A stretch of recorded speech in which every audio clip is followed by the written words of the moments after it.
kathratul kalami atau fudulul kalam. Berbicara berlebihan atau banyak bicara dalam perkara yang tidak mendatangkan manfaat. Atau fudul. Fudul itu berlebihan.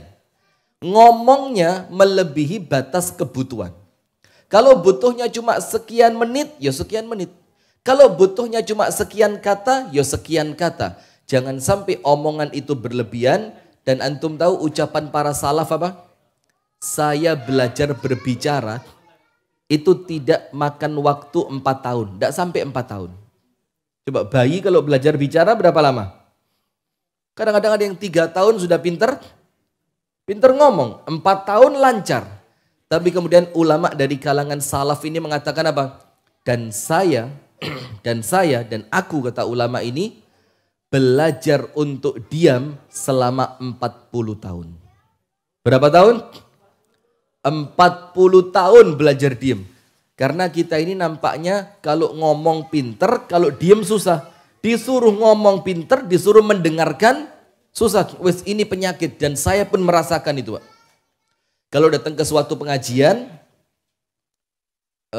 kemudian kita lihat materi yang disampaikan itu bukan sekedar pernah kita dengar, tapi materi itu materi yang bahkan kita sudah faham bolak-balik. Maka mendengarkannya itu kan sama kayak kemarin. Nah, maka itu mendengarkan itu pun perlu belajar. Maka dikatakan oleh ulama, aku belajar berbicara 4 tahun dan aku belajar diam 40 tahun. Berarti lebih susah mana, berbicara atau diam? Diam. Nah, coba ini belum ditanya aja udah diam. Padahal saya belum ngomong jawab gitu. Susah memang diam itu ya. Banyak berbicara. Ibu-ibu tahu Nabi Zakaria alaihi salam ketika dia minta anak kepada Allah Ta'ala. Kemudian dikatakan apa? Wa aslahna lahu zaujah. Kami perbaiki istrinya. Penafsiran para ulama ada 2.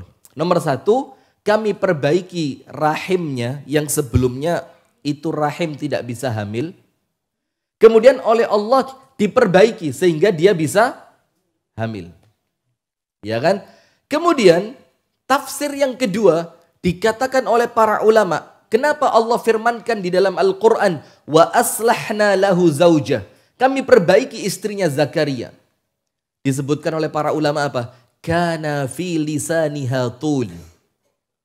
Mulutnya itu panjang. Ngerti enggak mulutnya panjang? Bukan bentuknya. Tapi apa? Omongannya dia itu enggak ada berhentinya. Panjang enggak ada berhentinya. Maka oleh Allah diperbaiki, menjadikan beliau itu perempuan yang paling pandai menjaga lisannya. Masya Allah. Maka ini kita minta kepada Allah, Bu. Allahumma hfadz lisani minal kadhibi wa fudhulil kalami. Ya Allah, jagalah lisanku dari dusta dan omongan yang tidak berguna. Itu doa sama Allah, minta. Karena kalau kita tidak minta sama Allah, tidak ada yang mampu memperbaiki selain Allah. Kita sendiri saja kadang-kadang niat di dalam hati, saya tidak pengen ngomong. Saya hari ini mau latihan puasa berbicara. Niat. Tapi ternyata ketika ketemu teman, gagal sudah. Nah, maka siapa yang bisa menolong kita untuk melakukan itu?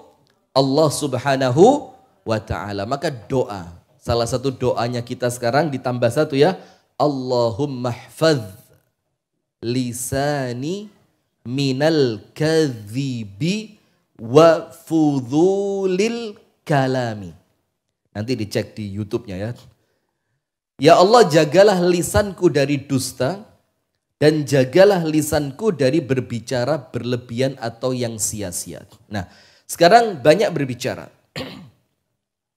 Diriwayatkan dari Anas ibnu Malik bahwa Rasulullah Shallallahu Alaihi Wasallam bersabda, "La yastaqimu imanul abdi hatta yastaqima qalbuh, wa la yastaqima qalbuh hatta yastaqima lisanuh."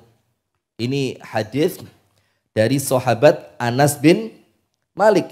Walaupun hadis ini sanadnya dhaif, akan tetapi kemudian secara makna dia adalah maknanya itu sahih.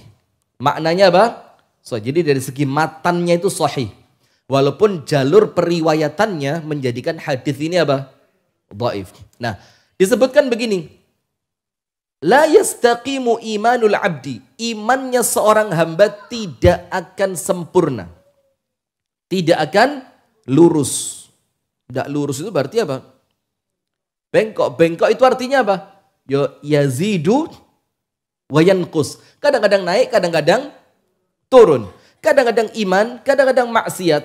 Nah, itu namanya iman itu yang bengkok. Maka dikatakan oleh Rasulullah, iman kalian tidak akan lurus sampai hati kalian lurus. Coba lihat. Ini kaitannya antara iman dengan hati. Imannya tidak lurus sampai hatinya lurus. Nah, sekarang mana mungkin hati kita lurus kalau hati kita penuh dengan kotoran. Kalau hati kita penuh dengan penyakit.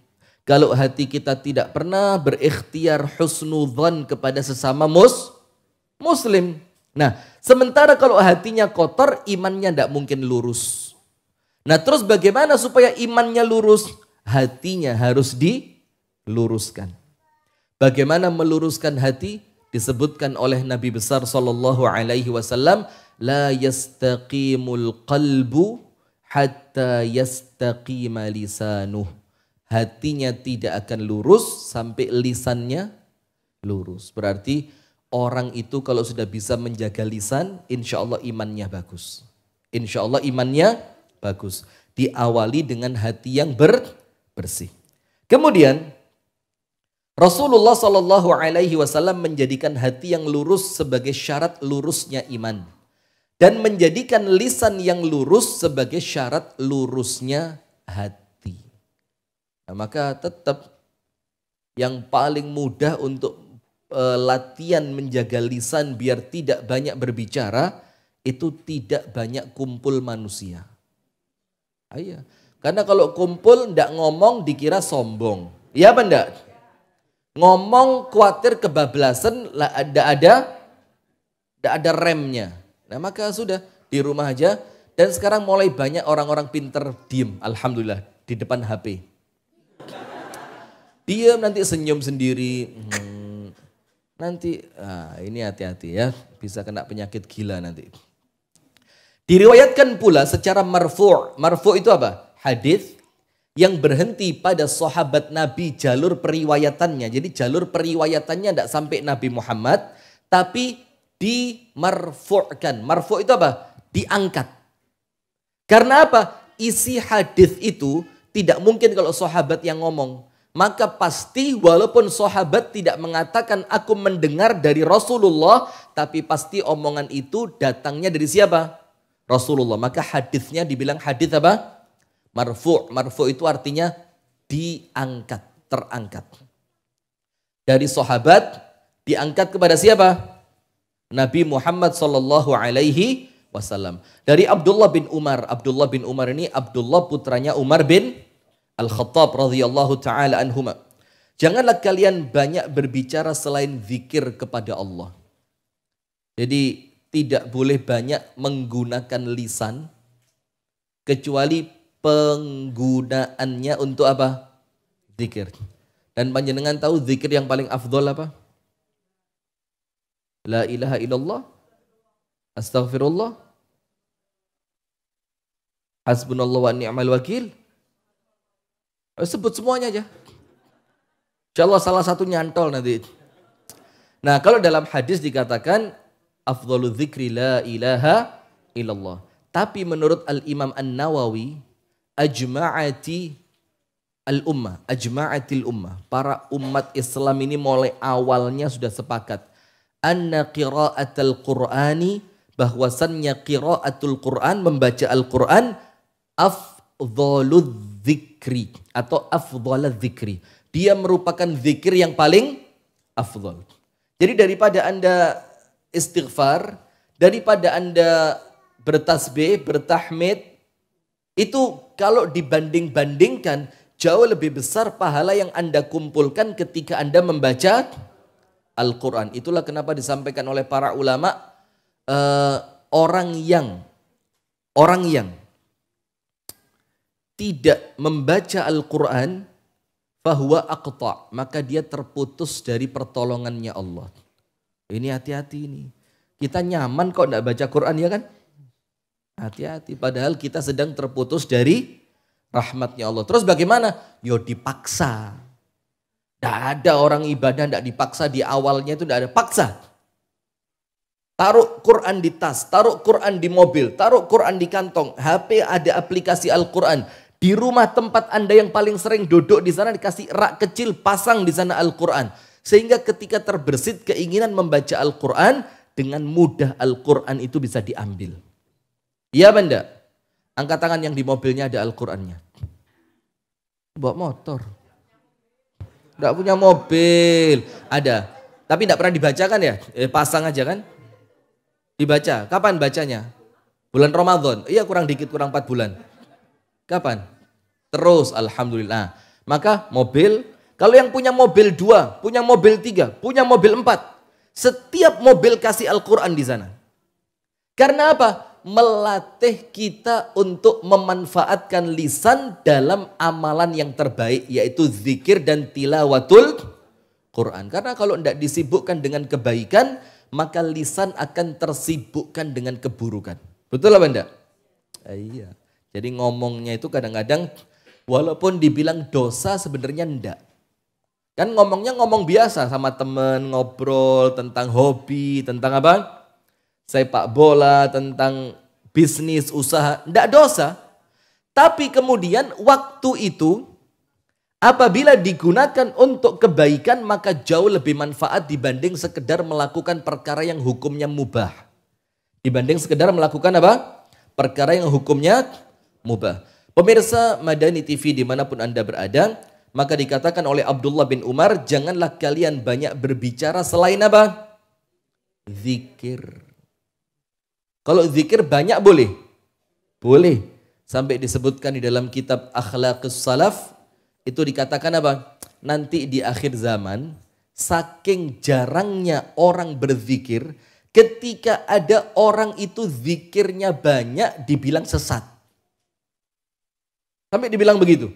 Jadi bukan karena dia sesat, cuma karena standar zikir sudah mulai turun. Sehingga orang yang banyak zikir di zaman dulu nampaknya biasa, di zaman kita luar biasa. Luar biasanya bukan karena orang itu dianggap hebat, tapi apa?